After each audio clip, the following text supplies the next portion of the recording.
Pope and doctor, a one in chair. All it please, I'll say amen. Obrigado. O Senhor o abençoe, irmão. Estou feliz em estar esta noite nas Assembleias de Deus Southside para adorar com vocês, desfrutando deste ótimo companheirismo de que, sem dúvida, vocês sempre desfrutam. Só estando um pouco cansado. Estivemos ontem à noite em Tucson para o banquete lá e nos regozijamos. O Senhor nos abençoou e tenho desfrutado da parte boa dele o dia todo. Assim, agora eu me encontrei, ouvi alguém ontem à noite, não conhecia, o filho do irmão Carl Williams. Estive hoje me gabando de certo jovem que se levantou e estava falando da reunião de jovens. Eu contei para minha filha, eu disse, agora que seja seu objetivo entrar ali. Ela disse, não conheço ninguém ali. Eu disse, você conhecerá alguém ou todos a conhecerão. Entre mesmo assim. E estou orando para que ela receba o batismo do Espírito Santo durante essa reunião ali. Eu disse, aquele ótimo jovem de pé lá e seu rosto brilhando com a glória de Deus. E eu estava repetindo para Billy. Ele se levantou e olhou para mim e disse, papai, não sabe quem era? Disse, era o filho do irmão Carl Williams. Bem, isso eu sei que você veio de boa procedência, se você está vendo. Eu estou muito feliz em estar em Phoenix esta noite. Ora, é o irmão Pat Tyler ali. De onde, afinal, o irmão veio? Acho que veio de carona de Nova York para cá. É como ele faz. Lembro-me de ter visto o irmão Jim, o irmão Leo, aqui esta noite, o irmão Ed Dalton, muitos dos meus amigos por aqui, e o irmão Ed Hooper. E que coisa, aqui em cima esta noite tenho uma boa visão de todos, e consigo enxergar em volta muito bem. Bem, eu estou ficando um pouco cansado. Tenho pregado muito e assim estamos por longas horas. E minha esposa disse, olhe, notei que você começou a falar com sua segunda voz.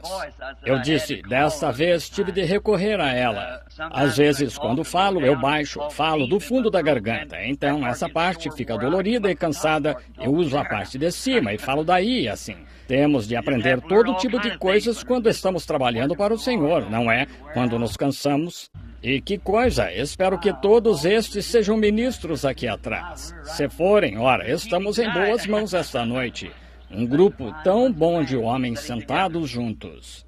Bem, isso me lembra da promessa de que estamos assentados juntos nos lugares celestiais, Cristo Jesus, onde seu sangue nos purifica de todo o pecado. Agora, vou tentar de verdade deixá-lo sair mais cedo esta noite, lembrando agora que amanhã à noite estaremos no Irmão Shores. O nome dele é esse? Irmão Shores, na esquina da Rua 11 com a Garfield. É outra Assembleia de Deus lá. Sim, Assembleia de Deus lá. E a primeira Assembleia de Deus. E então vou ouvir estas outras pessoas por um tempo agora, até domingo que vem de manhã, suponho, na convenção.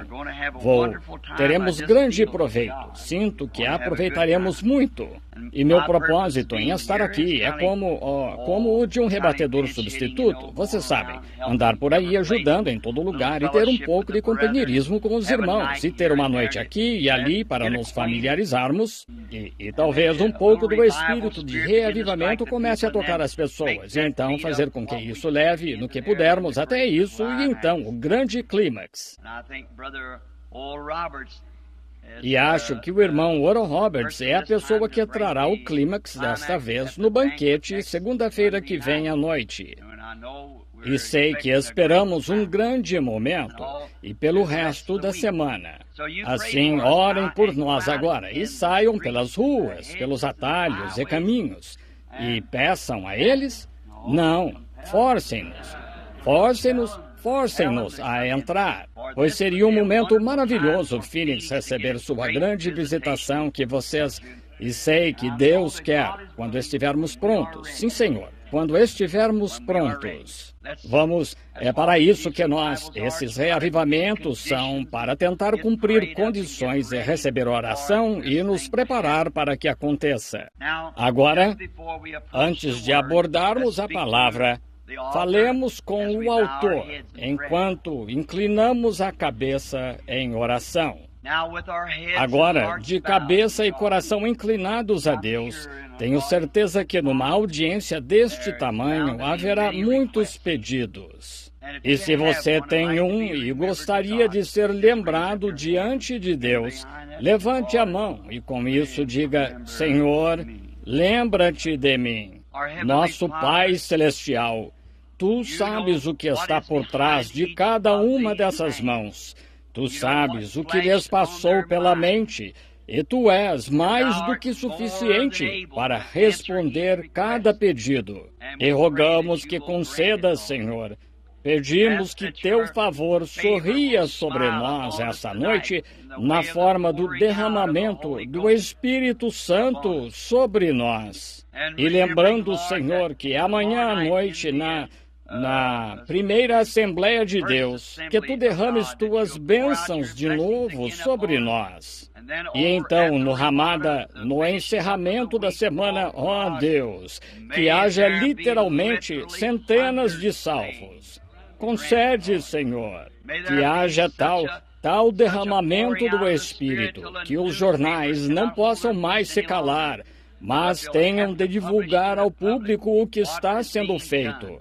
Concede, Senhor. Dá-te a conhecer ao Teu povo, Senhor, que seus corações humildes se estendam pela fé e creiam que receberemos estas coisas que pedimos. Então, Senhor, oramos por aqueles que gostariam de estar aqui esta noite e não podem vir. Estão enfermos e aflitos e em condição tal que não puderam vir aqui. Oramos por eles, Senhor. Que o Espírito Santo visite cada um. Abençoa estes irmãos que vieram de tão longe através dos campos gelados. E muitos ainda estão a caminho, vindo. Protege-os, Senhor. Traze-os com segurança. Agora, abençoa esta Assembleia, este ótimo pastor, sua congregação, seus administradores, diáconos e tudo o que eles representam, Senhor. Rogamos que estejas com eles e os ajudes. Agora, rogamos que nos dês a Tua palavra.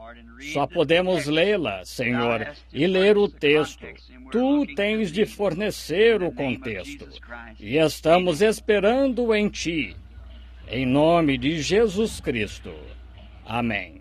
No livro de 1 Coríntios, capítulo 11, se alguém, vocês geralmente gostam de ler ou anotar um ponto, dizer, talvez alguém encontre algo nisso que possa melhorar o que foi dito, ou ministros, e às vezes os leigos peguem e leiam e ouçam o que foi dito. Muitas vezes eu faço isso, anoto um texto. Assim, se quiserem nos acompanhar na leitura esta noite, abram em 1 Coríntios, capítulo 11, e começaremos a ler no versículo 23. Porque eu recebi do Senhor o que também vos ensinei, que o Senhor Jesus, na noite que foi traído, tomou o pão e, tendo dado graças, o partiu e disse, tomai, comei, isto é o meu corpo que é partido por vós. Fazei isto em memória de mim. Semelhantemente também, depois de cear, tomou o cálice, dizendo, este é o cálice do Novo Testamento no meu sangue. Fazei isto todas as vezes que beberdes em memória de mim. E agora, como tema, gostaria de tirar daí, lembrando-nos do Senhor. Agora, claro, todos conhecemos, em nossa igreja, nós lemos isso toda noite de comunhão. E é um ótimo texto para se ler, ou uma ótima escritura nessa ocasião, E se aplica aí, mas só queria estas palavras: em memória de mim. Agora, a comunhão tem sido muitas vezes a grande disputa ao longo das eras entre protestantes e católicos. Dizem que os católicos tomam esta comunhão e a recebem na esperança de que tenham feito algo para merecer algo bom, que seus pecados sejam perdoados ao fazê-lo. Os protestantes a tomam como lembrança de que Cristo já os perdoou e a tomam regozijando-se por já estarem perdoados. Paulo prossegue dizendo aqui que como vir à mesa do Senhor? Se houver algo errado, consertemos antes de chegarmos ali. Porque o que come e bebe indignamente come e bebe para sua própria condenação, não discernindo o corpo do Senhor. E agora devemos estar muitíssimo em oração quando tomamos a comunhão. Mas tenho me perguntado muitas vezes se essa palavra, se a usamos corretamente, comunhão. Agora, ter comunhão significa conversar com. Vejam, ter comunhão com. E me pergunto se realmente, quando nos reunimos assim nos lugares celestiais, se isso não é comunhão, que estamos tendo comunhão com Deus, falando com Ele. E é só nos aquietarmos e deixarmos que Ele nos responda. Muitas coisas, e uma das coisas horríveis que faço, eu tento ser o único a falar, e não fico quieto o suficiente para ele me responder. Fazemos isso tantas vezes em oração.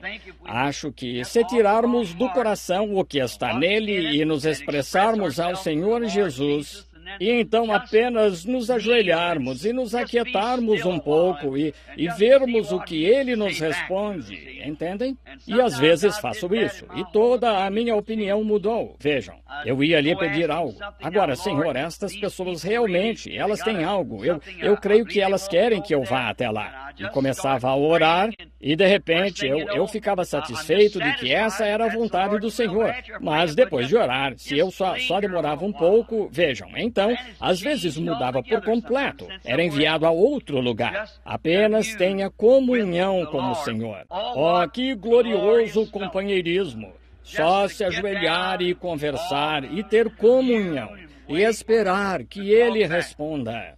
E pensar quão grande pessoa é essa com quem você está falando, o próprio Criador, e tendo comunhão com aquele que colocou a sua vida nestas cinzas vulcânicas em que você está vivendo. E então, um dia, você terá de sair daí, e então estar nas mãos dele para onde vai dali em diante. E você tem o privilégio, agora, de fazer sua escolha quanto à direção em que essa alma irá quando partir. E que coisa maravilhosa é ter comunhão com Ele com base em suas promessas. Então ouvi-lo ter comunhão com você e dizer, tudo está bem. Que coisa, isso realmente expressa bem. Não temos de esperar em nenhum credo, não temos de esperar em nenhum dogma. A única coisa que temos de fazer é saber que Ele testemunha da sua palavra, que está resolvido e acabou. Então o fardo finda-se. Tenho pensado em vir a esta mesa que chamamos esta noite, agora que expressei que é tanto comunhão aqui quanto seria tomar o que chamamos de ceia do Senhor. Sabem, aquele povo do leste lá confundiram tudo e não consigo fazer que se corrija. E em todo o norte, eles me levam quando vou cear e dizem que é jantar. Dizem que é café da manhã e almoço e jantar. Agora, como fica a minha ceia? Estou tentando descobrir, estão vendo? E dizem... Oh, é só isso. Eu disse, mas não foi, não tomamos o jantar do Senhor. Ele a chamou de ceia, a ceia do Senhor. E sinto como se tivesse perdido uma refeição, se a chamam assim, começam a chamá-la assim. Mas agora, quando nos reunimos deste jeito, Deus desce ali. E a mesa da comunhão é, na verdade, partir. Corpos partidos do corpo do Senhor que dividimos entre nós. Agora, esse é o corpo literal do pão que partimos, representando o corpo de Cristo. Notaram no dia de Pentecostes que grande coisa temos aí? Esse Deus que guiou os filhos de Israel pelo deserto, ele, essa grande coluna de fogo, e no dia de Pentecostes, esse grande fogo caiu, e então se dividiu entre seu povo. Oh, pensar como Ele quer que nos assentemos juntos nos lugares celestiais. Então, cada um desfrutando desse calor do fogo do Espírito Santo. Línguas repartidas pousaram sobre eles como fogo, línguas de fogo. Deus se dividindo entre a igreja. Oh, isso não faria nosso coração arder? É quando podemos nos reunir nos lugares celestiais. Agora, sabemos que a mesa dele, onde as pessoas se sentam juntas e têm comunhão com ele, é como um oásis no deserto. E um oásis no deserto, onde há uma grande fonte, onde viajantes cansados vêm e se sentam em volta. Neste oásis do deserto, e se refrescam, e então se lembram de como chegaram. E é assim na igreja que esta mesa de comunhão, onde todas as bênçãos de Deus, o Evangelho pleno, tudo o que Deus tem para a sua igreja é apresentado, colocado entre nós. E é como um oásis neste deserto quente, ardente e pecaminoso pelo qual estamos viajando. E então, quando entramos e falamos, lemos o cardápio, e então vemos que ele se vira, e ele não está com falta disso ou com falta daquilo, ou isso foi eliminado, mas ele é o mesmo ontem, hoje e eternamente. Ele tem tudo no cardápio pronto para servir. Essa é a parte boa. Então, podemos dar uma olhada no cardápio e pegar tudo. Eu gosto de refeição completa. E vocês? Gosto de tomá-la. E enquanto desfrutamos dessas bênçãos, cada um sentindo sua presença e dizendo amém, louvado seja Deus, aleluia e tal, que nisso possamos nos lembrar daquele que o trouxe a nós e tornou possível a morte do Senhor Jesus Cristo, o Filho de Deus. Lembrar-se dele. Acho que é isso, porque muitas vezes, talvez, desfrutando de tantas bênçãos, e nos esquecemos de onde vem. Certa vez, fiquei surpreso. Fui com um grupo de cristãos de certa igreja e se sentaram para comer e não deram graças a Deus por seu alimento. Bem, achei meio estranho. E fui a outra casa, e eles, de igual modo, sem orar, comeram. E eu questionei, e disseram, ora, isso é só... Deus provê mesmo assim, entendem? Eu disse, faz-me lembrar de um porco debaixo de uma macieira, sabem? As maçãs caem e batem na cabeça dele o dia inteiro, ele nem olha para cima para ver de onde estão vindo. E que vocês sabem, acho que vale a pena parar e olhar para cima, ver de onde essas coisas estão vindo.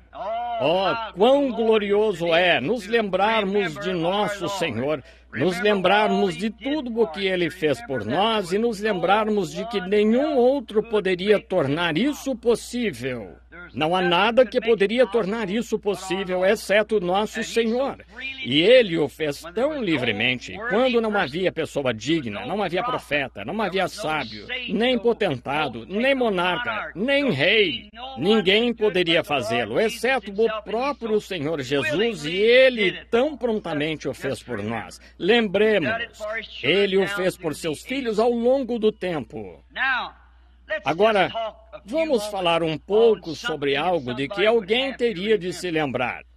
Imagino lá na glória esta noite que há um homem chamado Noé. E ele sim tem muito pelo que se lembrar do Senhor.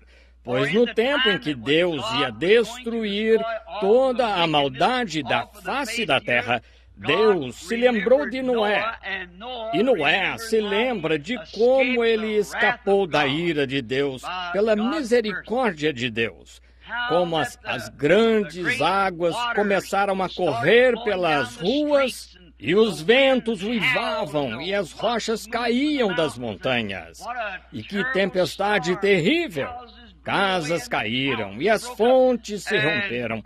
E Deus colocou Noé dentro da arca. Agora, esse é um lugar maravilhoso para nos lembrarmos dele. Sim, estar dentro da arca, protegido, com segurança, na presença de Deus, para vivermos com ele.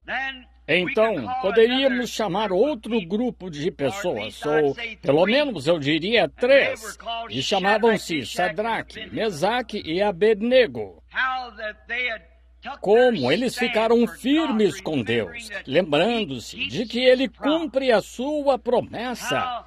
E como, nesta grande hora, por causa da sua posição, seus próprios irmãos, muitos deles tinham se desviado para o mundo, mas eles iam ficar firmes, independente disso, e ficar firmes por Deus. E quando a fornalha foi aquecida 7 vezes mais do que antes, e eles foram empurrados para dentro dessa fornalha, e eles com certeza podem se lembrar daquele quarto homem que esteve lá com eles, que manteve todo o calor e a morte longe deles. Aquele quarto homem era diferente. Poderíamos falar sobre ele um pouco, sim, Senhor, como ele era o único que poderia tornar isso possível. Não havia outra pessoa que pudesse fazê-lo, a não ser aquele quarto homem. E foi ele que proveu vida nas mandíbulas da morte. Amém. E ele reteve as chamas do fogo e os preservou. E enquanto puder haver lembrança, e isso nunca se apagará, para que possam se lembrar daquele grande dia na Babilônia. Houve outro homem na Babilônia de que também posso me lembrar, que foi Daniel, quando havia proposto em seu coração que não se contaminaria com as coisas do mundo. Essa é uma boa posição a se tomar. É aí que devemos tomar, apertar a armadura um pouco mais. É isso. Não vamos nos contaminar com as coisas do mundo, não importa o que a outra igreja faça. Nós mesmos vamos apertá-la. Vamos ficar bem com essa palavra. Não importa o que aconteça, não vamos nos contaminar. Se os demais querem, que façam. Se aquelas mulheres querem cortar o cabelo, que cortem. Nós não. Isso mesmo. Se querem usar manicure, deixem que vão. Seja o que for, pintura, deixem que façam. Nós não faremos. Se os demais dizem que podem fumar cigarro e passar impunes, ora, que fumem. Mas nós não vamos. Ponto final. Os demais podem ir para casa, dispensar a escola dominical mais cedo por um programa de televisão, ou quarta-feira à noite, omitir todo o oculto por certo programa. Não importa o que façam, nós serviremos ao Senhor. Vamos nos posicionar como Josué. Eu e a minha casa serviremos ao Senhor. Lembramos-nos do que Ele fez para nos trazer essa bênção e a prezamos tanto que não podemos contaminá-la de modo algum. É um tesouro da vida eterna que temos e de modo algum queremos nos contaminar com as coisas do mundo, de modo algum. E Daniel propôs o mesmo no coração, mesmo tendo se tornado cidadão lá, mas não por sua escolha, pois ele era estrangeiro. E todo cristão nascido de novo é um estrangeiro, assim que nasce de novo, pois seu destino é o céu. Sua possessão está no céu. E aqui há algum tempo, a esposa e eu, uns 2 anos atrás, estávamos, o irmão Mercier e os demais se sentiram estimulados com isto, por assim dizer. Estávamos no shopping, e em nossa cidade há muitas pessoas que se dizem religiosas, mas vimos uma mulher de saia e era a coisa mais estranha, pois nenhuma das outras parecia usar uma. E assim, conhecemos muitas que cantam em corais e tudo mais, e assim minha esposa me disse, ela disse, bem, por quê? E eu disse, bem, veja, elas não são da nossa cidadania. Ela disse, o quê? Eu disse, não são da nossa. Disse, são americanas, não são? When we all get to heaven, what a day of rejoicing that will be.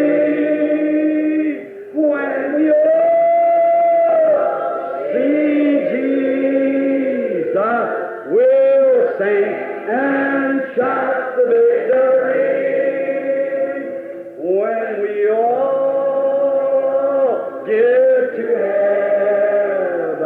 what a day of rejoicing that will be. When we all see Jesus, we'll sing and shout the victory. Hallelujah. It's dripping with blood. Yes, it's dripping with blood. This Holy Ghost gospel, it's dripping with blood. The blood of disciples who died for the truth. This Holy Ghost gospel is dripping with blood. The first one to die for this Holy Ghost plan was John the Baptist, but he died like a man. Then came the Lord Jesus. They crucified him.